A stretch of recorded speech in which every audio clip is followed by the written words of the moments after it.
만남이라는 제목으로 은혜를 나누고자 합니다. 우리가 지지난주부터 24장에 어떤 일이 있었습니까? 오늘 본문의 내용과 비슷한 일이 있었어요. 사울 왕이 다윗을 죽이기 위해 추격을 하다가 어디로 들어갔다 그랬죠? 동굴 속에 들어갔다. 뭐 하려고? 쉽게 얘기하면 응가하려고. 동굴 속에 들어갔는데 여러분들도 화장실에서 볼일을 볼 때는 어때요? 무방비 상태 맞죠? 옷도 내려야 되고 또 누가 쳐들어와 갖고 갑자기 문 따고 들어와 가지고 막 몰려도 어떻게 대응할 수가 없단 말이에요. 그렇죠? 볼일 보다가 갑자기 이단 옆차기 할 수도 없고. 그러니까 사울도 역시 무방비 상태에 있던 그 상황에서 결국 죽을 수밖에 없는 그런 위기를 만났습니다. 그런데 다윗은 어떻게 했죠? 그를 죽이려고 한 것이 아니라 가만히 뭐만 뱉더라고? 그의 옷자락만 뱉더라. 그런데 이렇게 성령 충만하고 하나님의 기름 부음 받은 자를 자기 손으로 죽이지 않게 하려는 하나님의 그 메시지 앞에 순종했던 다윗이 그 다음 장, 지난주죠. 25장에 넘어와서는 어떻습니까? 나발의 그 다윗을 욕하고 또 그 어떻게 보면 모멸감을 줬던 우리 영화에도 유명한 대사가 있죠. 넌 나에게 모욕감을 줬어 하는 그 유명한 대사가 있습니다.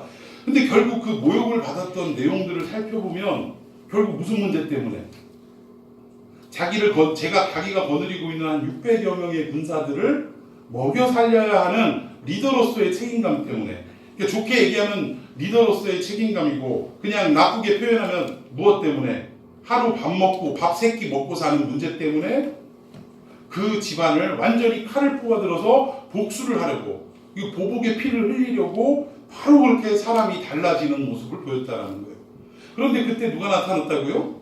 아비가일이 빨리 이제 이번 주에 가셔서 올리셔야 돼요. 그 아비가일이라는 나발의 부인이 어떻게 했더라고요? 다윗의 손에 피를 묻히면 다윗을 통해 이루시고자 하는 하나님의 왕국에 문제가 생겨요, 안 생겨요? 문제가 생기더라는 거야. 그런데 다윗은 자기의 감정을 추스리지 못하고 그 작은 밥 3끼 먹는 문제 때문에 열이 받아가지고 지금 나발의 집안을 쑥대밭을 만들려고 지금 출정하는 상황인데 이때 나발의 부인이었던 아비가일이 나타나서 다윗아 내 주여 그러지 마옵소서 이렇게 말리면서 하는 말이 뭐예요?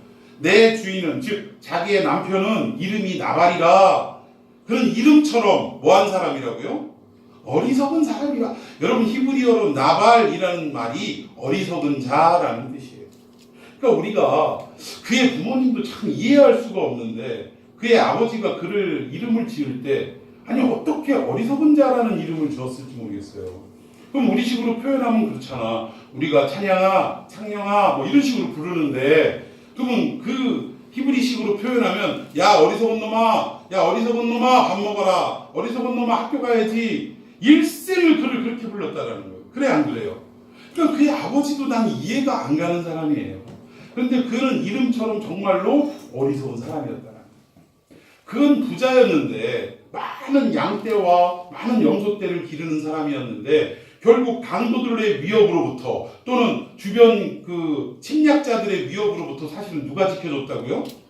다윗이 그의 부하들을 시켜서 이렇게 지켜주고 다윗은 거기에 대한 대가를 조금씩 보호비 명목으로 받아서 근근히 살아가고 있었는데 양서를 깎는 축제를 맞이해가지고 온 마을 사람들에게 다 음식을 베풀어 먹이는 그 축제에 먹을 것 좀 가져와라 라고 부하를 시켰더니 그 부하를 보고 한다는 소리가 나발이 뭐라 그랬어요?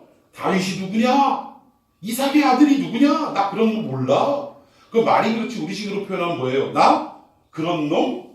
몰라. 지금 그 뜻이에요. 그러니까 그의 도움을 평생 받으며 살아왔음에도 불구하고 그에 대한 감사도 할 줄 모르는 어리석은 사람이었다는 거예요. 만약에 다윗이 그를 지켜주고 보호하지 않았다면 그가 가지고 있는 모든 재산은 하루아침에 강도들에게 뺏기고 침략자들에게 뺏기는 알거지가 될 수밖에 없는 그런 상황임에도 불구하고 다윗을 푸대접했다는 것으로 미루어 보아 그는 정말 이름처럼 어떤 사람이었더라? 어리석은 사람이었더라. 그런데 그 어리석은 사람임에도 불구하고 하나님은 자기 스스로 복수하는 것을 원하셔요? 원하지 않으셔요? 원하지 않더라는 거예요. 하나님이 복수하는 것은 누구에게 있다라고 말씀하셨어요? 나에게 있다. 즉 하나님 자신에게 있다. 그렇게 말씀하셨습니다. 즉 이 말에서 우리가 배워야 할 점은 우리가 인생 살아가면서 원수라고 우리가 인정할 수밖에 없는 아주 내 인생에서 없어졌으면 하는 인간들이 있을까요? 없을까요? 있다라는 거예요. 우리가 살다 보면 이상하게 저거는 참 두 번 다시 마주치지 않았으면 좋을 것 같은 인간이다라고 생각하는, 막 옆에 손짓을 하고 그러네. 그런 사람이에요? 여러분들은 서로 간에 축복해야 될 사이인 줄로 믿습니다. 두 번 다시 보고 싶지 않은 인간이 아니라 바로 또 보고 싶고 함께 손잡고 기도하고 서로 간의 삶을 나누고 또 우리의 신앙을 격려하면서 살아가야 할 믿음의 형제들이라는 사실이에요. 믿습니까? 농담이죠, 뭐 농담. 근데 아무튼 우리 인생에 반드시 그런 인간들이 나타나기 마련이라는 거예요. 그래서 왜 이런 말 있잖아요. 저 인간은 주는 것도 없는데 밉다.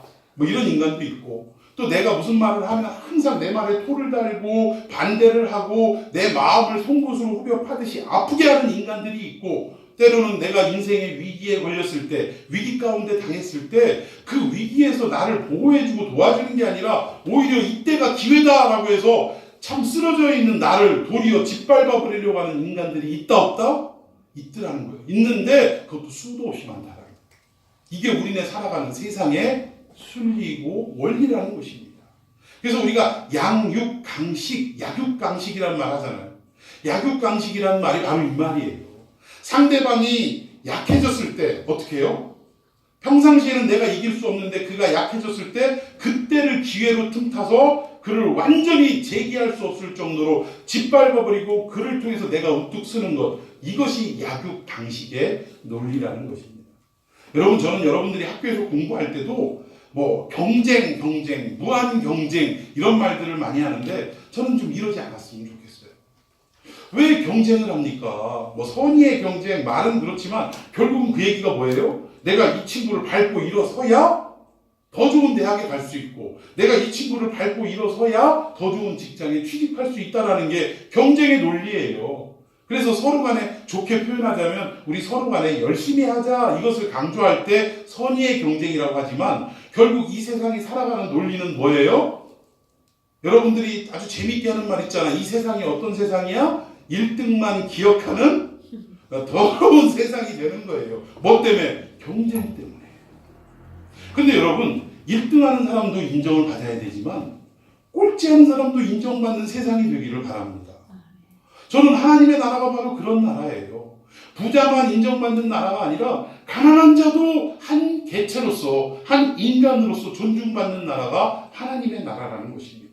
그러니까 우리가 그런 나라를 만들기 위해서 교회 안에서 무슨 일이 이루어져야 되느냐? 교회 안에서도 가진 자라고 해서 목에다 힘주고 어깨에다 힘주고 왔어? 이럴 게 아니라는 거예요. 우리는 가진 자일수록, 배운 자일수록, 또 남들보다 많은 것들을 누리는 자일수록 어떻게 해야 돼요? 겸손함을 찾아야 된다는 거예요. 왜? 내가 아무런 생각 없이 말하는 그 한마디가 가난한 사람들에게는 상처가 될 수 있기 때문에, 내가 배운 그 지식을 가지고 떠드는 그 소리가 배우지 못한 사람에게는 상처가 될 수 있기 때문에 그렇다는 거예요. 저는 그래서 가급적이면 영어를 이렇게 말 사이사이에 쓰는 것을, 뭐 영어를 잘하지도 못하지만 영어를 그렇게 사용하는 것을 가급적이면 좀 줄이려고 해요. 그런데 어떤 의미를 전달하기 위해서 영어를 사용하거나 성경 언어 히브리어나 헬라어를 사용할 때는 반드시 그 뜻이 어떠한 뜻인가를 한글로, 우리나라 말로 반드시 덧붙인다. 그래야 영어를 모르는 사람도 저 영어를 뭐라고 목사님이 찌꺼린 저 부분이 이런 뜻이구나 라고 공유할 수 있기 때문이라는 것입니다. 저는 우리 교회가 가진 자라고 해서 의시될 것 없고, 좋은 대학 갔다고 의시될 것도 없고, 또 돈이 많다고 해서 의시될 것도 없는, 오히려 가지면 가질수록, 또 부자면 부자일수록 오히려 가난하고 소외당하고 어려움에 처한 사람들을 위해서 좀 더 겸손한 사람이 되는 이 교회가 되기를 축원해 드리겠습니다. 여러분, 이 로마가 기독교가 처음 생긴 이래로 가장 극심한 박해를 했던 나라가 로마입니다. 그 로마가 국교로서 이 기독교를 제정하고 온 백성이 예수 그리스도를 영접하기까지 몇 년이 걸린 줄 아십니까? 실질적으로 국교로 선포할 때는 뭐 물론 한참 뒤의 일이지만 실질적으로 로마인들 가운데 대다수가 예수님을 영접한 역사가 이루어지기까지 몇 년 걸렸을 것 같아요. 항상 이런 걸 질문하면 답을 모를 게 뻔하기 때문에 대충이라도 찍어라라고 제가 말씀을 드렸죠. 몇 년 걸렸을까? 100년? 1000년? 1000년은 그렇다. 왜냐하면 313년에 국교로 공인이 됐기 때문에. 자, 그러면 100년 비슷합니다. 110년 걸렸어요.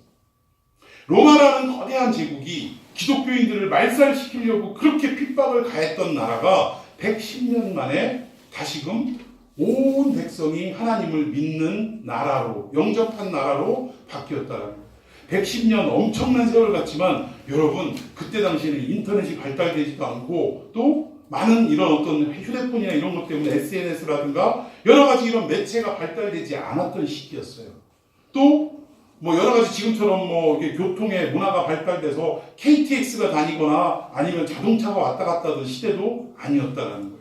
오직 걸어서 움직이거나 기껏해야 마차를 타고 움직이는, 말을 타고 움직이는 그게 전부였다라는 것입니다. 그런데 그런 낙후된 세계 속에서 110년 만에 로마라는 제국이 복음화될 수 있었던 가장 큰 이유는 뭐냐? 그게 뭐냐면 당시 로마에는 이 계층이 있었어요. 계층이. 주인 계층과 종의 계층, 노예의 계층이 분명히 있었다라는 것입니다. 로마 전체 인구 중에 30%가 노예였대요. 그리고 나머지 70%가 귀족이나 평민으로 이루어졌다고 합니다. 그런데 여러분, 이들이 복음화가 110년 만에 되었던 이유 중에 가장 큰 이유가 뭐냐? 여러분, 이 주인들이 예수님을 믿고 나서부터, 즉 귀족층들이 예수님을 믿고 나서부터 무엇을 깨달았냐면 인간의 평등함을 깨달았어요. 하나님 앞에 우리는 형제라는 사실을 깨달았다는 거예요. 그래서 나는 주인이기 때문에 누구를 함부로 이렇게, 그때 당시의 힘과 권력으로는 이 노예는 생명이 아니라 무엇과도 같았어요? 나의 재산, 부속품이에요, 부속품. 그러니까 내가 죽이고 싶으면 얼마든지 죽이고 살리고 싶으면 얼마든지 살리는 생사여탈권을 주인이 가지고 있었다라는 거예요. 그러면 노예는 그 주인 앞에 어떻게 보면 아무것도 아닌 물건과 같은 존재인데 이 주인들이 먼저 복음을 듣고 나서 어떻게 됐어요? 주인의식, 자기들이 가지고 있는 특권을 다 복음 앞에서 다 내려놨다. 그리고 어떻게 했어요? 낮에는 물론 그들의 직업이 주인이고 그들의 직업이 노예이다 보니까 노예가 일을 안 하면 집이 돌아가요, 안 돌아가요? 당연히 안 돌아가죠. 그러니까 그들의 직업대로 노예들은 열심히 낮에는 일을 합니다. 그리고 저녁 때 해가 져서 이 교회 공동체에서 딱 모이면, 또는 주일이 되어서 교회 공동체에서 딱 모이면 어떤 일들이 벌어졌냐? 주인이라고 해서 노예들에게 교회 안에서도 함부로 하는 일이 없었다는 거예요. 여러분, 주인과 노예가 같이 밥 먹습니까? 안 먹습니까? 겸상해요? 안 해요? 안 합니다. 그런데 이들은 교회 공동체 안에 모이면 어땠어요? 떡을 같이 뗐어요. 밥그릇에다 손을 같이 집어넣고 떡을 떼고, 지금은 성찬식이 요만한 빵 쪼가리 하나에다 요만한 그 포도주 이렇게 깔짝 먹지만 사실 그때는 뭐였냐면 그게 식사였어요, 식사. 그 빵도 막 엄청 많았을 거예요. 거기서 밥 한 끼를 해결했어야 되니까. 근데 주인과 종이, 노예가 같은 그릇에다 손을 넣고 같이 떼서 먹었다라는 거예요. 이건 뭐예요? 상대방을 종으로 본 것이 아니라, 노예로 본 것이 아니라 그리스도 안에서 한 형제로 봤다. 가족으로 봤다는 거예요. 내가 주인이라고 큰 소리 칠 것도 없었고, 가졌다고 해서 뭐 큰 소리 칠 것도 없었고, 오히려 어떤 일이 일어났냐면 자기 재산을 팔아서, 어떤 사람은 전부를 팔았고 어떤 사람은 일부를 팔아서 어떻게 했어요? 교회 공동체 안에서 가난하고 어렵고 먹고 살 길이 막혀있는 이 사람들을 위해서 어떻게 했어요? 헌금으로 해서 그 돈 가지고 같이 공동체 생활을 영위해 나갔다는 거예요. 여러분, 이거는 교회가 생긴 이래로 그 초대교회 안에서만 이루어진 일이지 역사 이래로 두 번 다시 없을 교회의 모습, 이거를 가장 첫 번 교회가 이것이 교회의 참된 모습이다라는 것을 모델 케이스로 보여줬던 사건이라는 것입니다. 그럼 우리 교회도 이런 역사가 일어나기를 예수님의 이름으로 축원해 드리겠습니다. 주 안에서는 다 형제자매예요. 자, 아무튼 그런데도 불구하고 오늘 어떤 일이 있었냐면 지금 무슨 얘기하다 이렇게 흘러갔죠? 네, 아비가일? 네, 아비가일을 통해서 하나님의 왕국이 이루어져야 되는데, 차별이 없는 이런 왕국이 이루어져야 되는데, 아비가일이 말리지 않았다면 다윗은 그 손에 피를 묻힘으로 하나님의 왕국이 임하는데 큰 실패를 할 뻔했던 그런 사건이었다라는 거예요. 근데 결국 아비가일 통해서 그의 분노를 가라앉히게 되고, 아, 그렇구나. 나를 통해서 하나님이 왕국이 이루어지고 메시아가 오시게 되는데 내 손에 내 감정적인 어떤 그 기분에 치우쳐서 피를 미칠 수가 없다라는 것을 깨닫고 어떻게 했어요? 참았다라는 거예요. 이것이 어떤 역사였느냐? 오늘 이 시대에도 아비가일은 누구와 같은 역사? 성령과도 같은 역사. 그래서 우리의 삶에 어때요? 때로는 곁길로 행하려고 하고, 때로는 우리가 막 복수심에 막 가득 차가지고 뭐 사랑하게 함부로 하려고 하고 내 감정대로 행하려고 하지만 그때마다 어떻게 해요? 성령께서 참아라. 그러면 안 된다라고 우리 마음에 울림을 주신다는 거예요. 그럼 우리는 그 말씀을 듣고 어떻게 해요? 그 말씀 따라서 순종하고 복수하는 것이, 원수 갚는 것이 하나님께 있다는 것을 믿고 내 손으로 하는 게 아니라 하나님이 알아서 해주실 것을 기다리고 있는 자세, 이것이 오늘 우리들의 자세가 되어야 할 줄로 믿습니다. 자, 이런 일들이 있었는데 또 한 장이 지나가서 오늘 26장에 들어오니까 또 사울이 어떻게 했어요?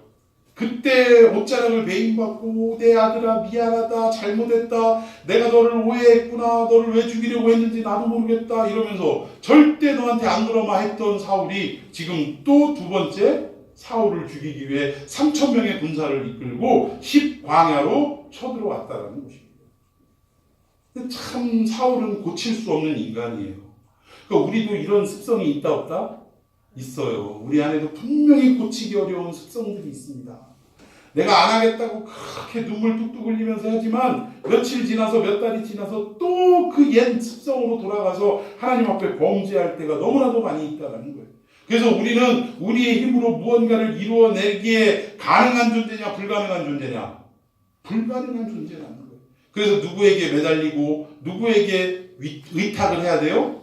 하나님께, 성령님께 우리는 매달리고 의탁을 해야 한다는 것입니다. 자, 아무튼 오늘 이 사건을 통해서 사울이 또 다윗을 추격하는 모습을 통해서 우리가 무엇을 깨달아야 할 것인가 한 절씩 읽어가면서 살펴보도록 하겠습니다. 자, 1절 시작.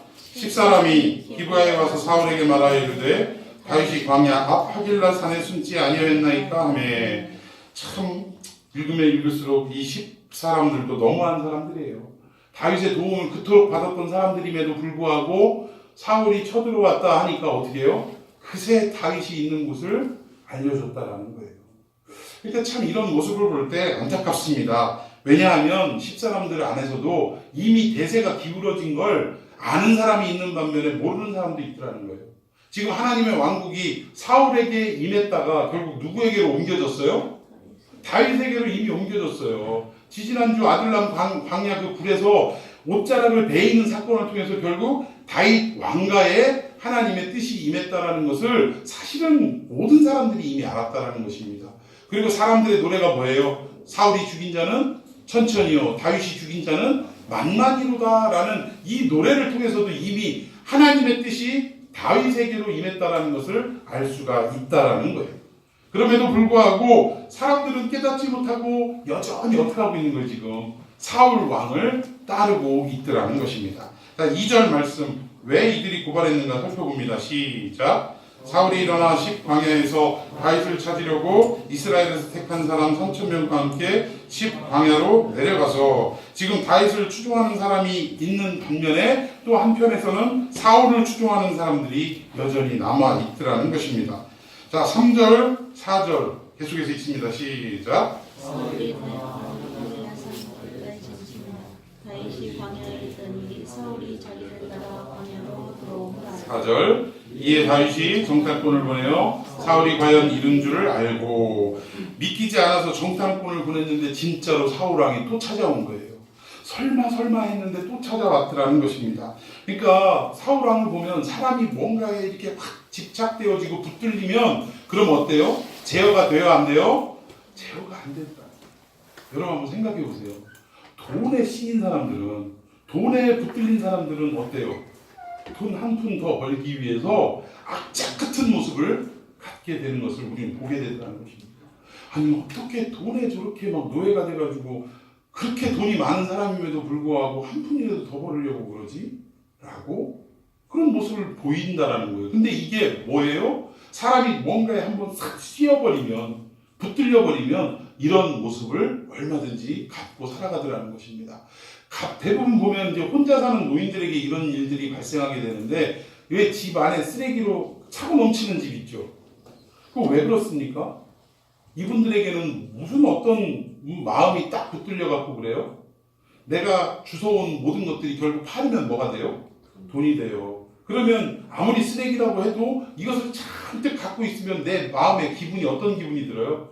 돈이 많은 부자와 같은 느낌이 든다라는 거예요. 그러니까 이것을 때로는 정리할 건 정리하고 팔을 건 팔아서 집을 자꾸 깨끗하게 비워놓고 또 주워서 한쪽에다 정리하고 이러면 되는데, 그게 안 되고 그냥 욕심만 생기고 돈에만 붙들리다 보니까 어떻게 되더라는 거예요? 이상하게 변하더라는 것입니다. 여러분, 이게 우리가 인생 살아가면서 사울처럼 뭔가에 딱 꽂히거나 뭔가에 붙들리면 이렇게 다윗에게 몇 번이나 목숨을 살림을 받는, 목숨을 다시 한번 죽지 않고 살아나게 됨을 받은 사울임에도 불구하고 여전히 은혜를 모르고 다윗을 죽이려고 그렇게 고집을 부리는 일들이 나타날 수 있다는 거예요. 자, 5절 말씀 시작.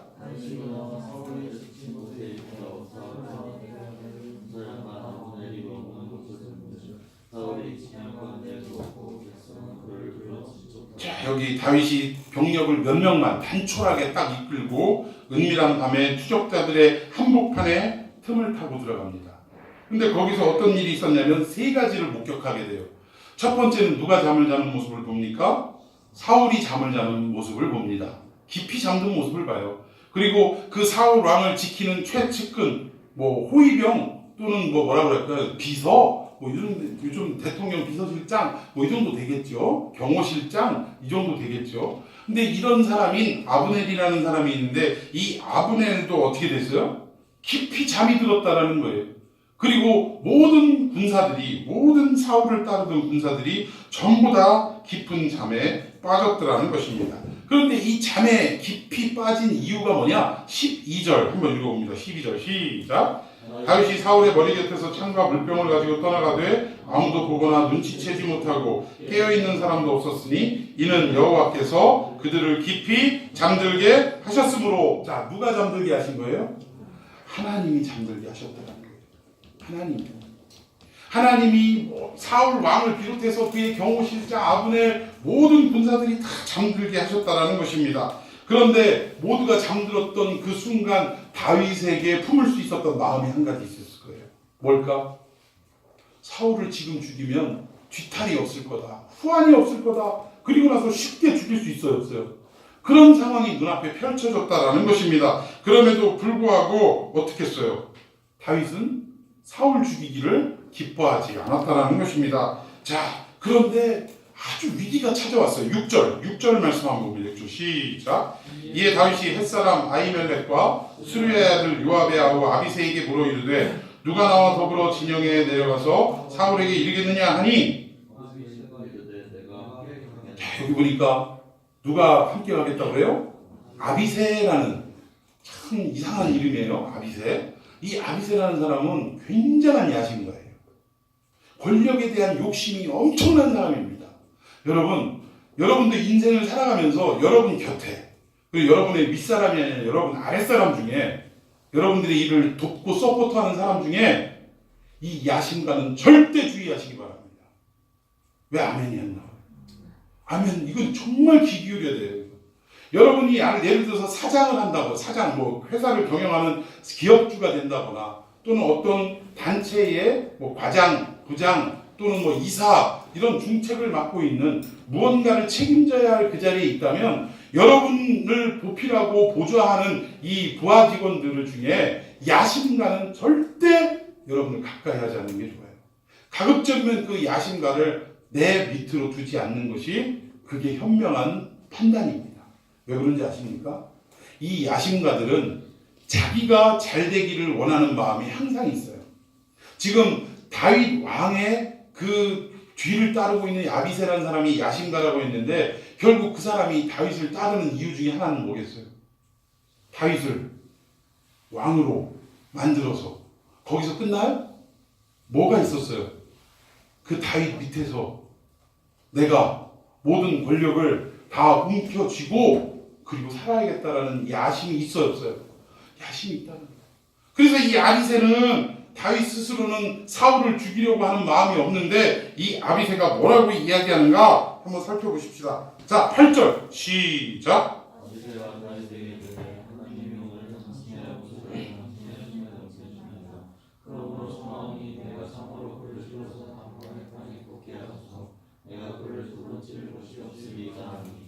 자, 여기 보니까 뭐예요? 다윗 왕이시여 당신이 손댈 것도 없습니다.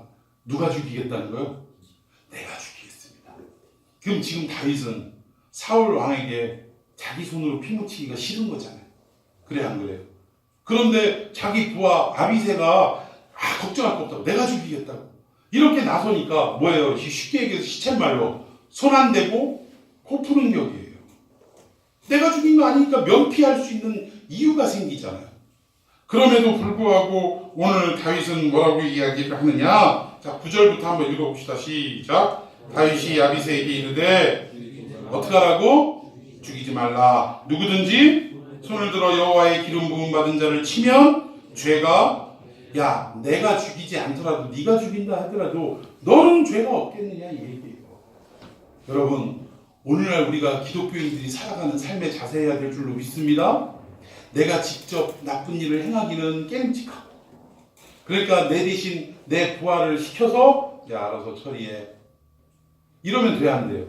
여러분 이게 결국 어디에서 나오는 부분이냐면 우리 그 건달들 나오는 영화를 보면 여러분 건달 대장이 직접 가가지고 뭐 칼을 들고 누구를 죽이는 그런 장면 나오는 거 봤어요? 다 어떡합니까? 자기 부하를 시켜서 그러니까 알아서 사람을 죽이라고 시키는 거예요. 그럼 그 사람은 죄가 없습니까? 죽이는 사람도 죄가 있지만 그 시킨 사람도 지금 현재 우리 이 헌법에도 시킨 사람도 죄가 있게 마련이에요. 그런데 이 참 다윗은 너무 참 어떻게 보면 하나님 말씀에 순종하는 사람이었다는 것이 증명이 되는 것이 아비새가 그런 유혹의 말을 했을 때 얼마든지 쉽게 넘어갈 수 있는 상황이었다는 거예요. 그럼에도 불구하고 그는 하나님의 뜻과 하나님의 말씀을 붙들고 아비새를 오히려 훈계를 했다는 것입니다. 야 그러지 마라. 누가 죽인들 그것이 하나님 앞에 죄가 아니겠느냐라고 이야기했다는 거예요. 그러면서 더 성숙한 고백을 합니다. 10절 시작. 여호와께서 살아계심을 두고 맹세하노니 여호와께서 누가 치시리니? 여호와께서 그를 치시리니 혹은 죽을 날이 이르거나 또는 전장에 나가서 망하리라. 무슨 말이에요? 야 내버려 둬. 하나님이 그를 치실 거야. 원수 갚음이 하나님께 있어. 그럼 그가 그냥 뭐 병으로 죽든지 어떻게 죽든지 죽게 되거나 아니면 전쟁터에 나가서 적군에 의해서 죽임을 당할 수 있을 거야. 그러니까 우리가 직접 피를 묻히는 일은 하지 말자라고 결국은 결단을 내립니다. 결국 다윗 왕가가 메시아의 혈통을 잇는데 아주 결격의 사유가 일어날 뻔했다가 결국 말씀에 순종하는 다윗의 결단을 통해 어떻게 된 거예요? 위기가 넘어갔다는 거예요. 여러분들도 문제를 해결하는 사람이 되지 마시고 여러분 앞에 어떤 삶의 문제가 닥칠 때 여러분의 힘으로 해결하려고 하는 사람이 되지 마시고 하나님께 맡김으로 해결받는 사람이 되기를 예수님의 이름으로 축원해 드리겠습니다. 우리 인간은요 문제만 생기면 내 힘으로 해결하려고 아둥바둥한다는 거예요. 여러분 어떤 법적인 문제가 생기면 제일 먼저 우리 믿는 사람들도 취하는 행동이 뭐예요? 우리 주변에 뭐 검사나 경찰이나 아니면 변호사나 판사나 누구 법조인 중에 아는 사람 없을까 하고 여기저기 전화를 돌린다는 거예요. 여러분 이렇게 해서 문제를 해결한들 그것이 과연 우리가 그리스도인으로서 양심을 지킬 수 있는 행동이겠느냐는 거예요. 여러분 이런 어려운 문제가 생기면 가장 먼저 우리가 취해야 할 행동은 뭐다? 하나님 앞에 엎드려 기도하고 하나님이 이 문제를 해결해 주십시오라고 맡기는 역사가 우리에게 있어야 한다는 것입니다. 오늘 다윗과 같은 문제를 해결하려고 하는 모습이 아니라 하나님 앞에 문제를 해결받으려고 하는 삶의 자세가 오늘 저와 여러분에게 임하기를 예수님의 이름으로 축원해 드리겠습니다. 결국 다윗은 이 엄청난 위기, 정말 메시아의 혈통을 잇는데 결격의 사유를 만들 뻔하다가 드디어 어떻게 돼요? 위기 가운데서 넘기게 됐더라는 것입니다. 여러분, 이 모습을 볼 때 우리에게도 자꾸 메시지를 던지시는 게 뭐냐면, 하나님은 결국 우리를 연단하시고 우리를 훈련하심을 통해서 자꾸 물어보시는 게, 확인하시는 게 뭐냐면, 야, 너 네 힘대로 살래? 아니면 내 힘으로 살래? 이해 가세요? 하나님은 지금 우리도 그래. 야, 너 배운 것도 많고 너 뭐 장래가 촉망된다고 하는데 너 네 힘으로 살래? 아니면 너 내 힘을 의지해서 살래? 하나님은 지금도 계속 우리에게 그걸 묻고 계신다는 거예요. 근데 인생의 정답은 뭐냐? 하나님, 제가 아무리 똑똑하다고 사람들이 평가한들 하나님 앞에는 나는 뭐요? 미련한 존재임을 고백합니다.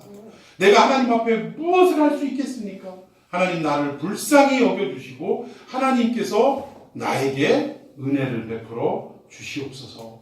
이 자세로 살아가는 것이 가장 그리스도인의 현명한 자세임을 믿으시기 바랍니다. 여러분, 결국 사울왕이 어떻게 됩니까? 어디서 죽어요? 오늘 다윗이 고백했던 것처럼 그냥 뭐 수명이 다 돼서 죽든지 병이 나서 죽든지 아니면 어디에서 죽더라? 전장에 나아가서 죽게 되더라 라고 말할 때처럼 사울은 결국 블레셋과의 전투에서 목숨을 잃게 되더라는 것입니다. 결국 원수 갚음이 하나님께 있다라는 말씀이 응했어요, 안 응했어요? 응했다라는 것입니다. 여기에 보면 결국은 하나님께서 한번 마음을 결정하시고 그를 통해서 무엇인가를 이루고자 하셨다면 삶 중에 다윗처럼 어려움이 생기고 역경이 생기고 근심이 생겨도 그 사람은 어떻게 해야 돼요? 하나님이 나를 향한 그 마음을, 그 말씀을 우리가 깨닫고 붙들고 끝까지 뭐 해야 돼요? 인내하면서 지키고 견뎌야 된다는 거예요.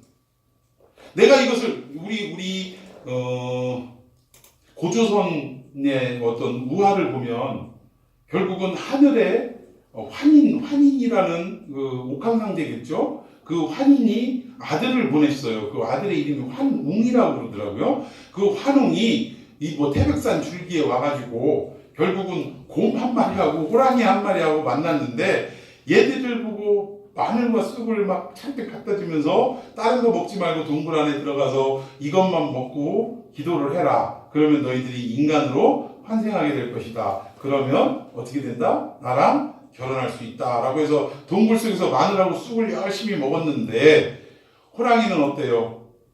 그 환웅의 약속을 인내하지 못하고 결국 힘든 그 육신의 상태를 앞세워서 마늘과 쑥을 먹는 걸 포기하고 불 밖으로 뛰어났다는 거예요. 근데 곰은 어떻게 됐어요? 끝까지 환웅이 한 약속을 지키고 마늘과 쑥을 먹음으로 인해서 결국 여자로 환생했다라는 전설 따라 삼천리 얘기가 있어요. 이것이 진실이라고 말씀드리는 게 아니라 한 예를 드리는 거예요. 약속을 받고 약속을 하고 그 약속을 끝까지 믿고 따르고 인내하고 그 약속대로 행했더니 어떻게 되더라? 결국은 좋은 날 보게 되더라는 거예요. 여러분, 우리의 인생도 마찬가지입니다. 우리가 살아가다 보면 힘들고 어렵고 정말 내 힘대로 내 뜻대로 확 저지르고 싶은 때가 한두 번이 아니라는 거예요. 근데 그때마다 우리는 무엇을 기억해야 돼요? 원수 갚음이 누구에게 있다? 하나님께 있다. 그래서 하나님의 행하실 일들을 믿고 그 약속을 의지함으로 끝까지 인내하고 나아가면 반드시 하나님은 오늘 다윗에게 역사하셨던 것처럼 그의 원수가 그를 죽이려고 끊임없이 해하고 쫓아다녔지만 결국은 어디에서 죽더라? 전쟁에서 하나님의 계획에 의해 뜻에 의해 죽게 되더라는 거, 원수 갚음이 이루어지더라는 것입니다. 여러분, 이것을 믿고 내 스스로 무슨 문제를 해결하고 원수를 처단하고 이러한 자세를 갖지 말고 오직 하나님께 맡기며 살아가는 저와 여러분이 되기를 예수님의 이름으로 축원해 드리겠습니다. 아멘. 우리 기도합니다. 살아 역사하시는 하나님, 은혜를 감사합니다.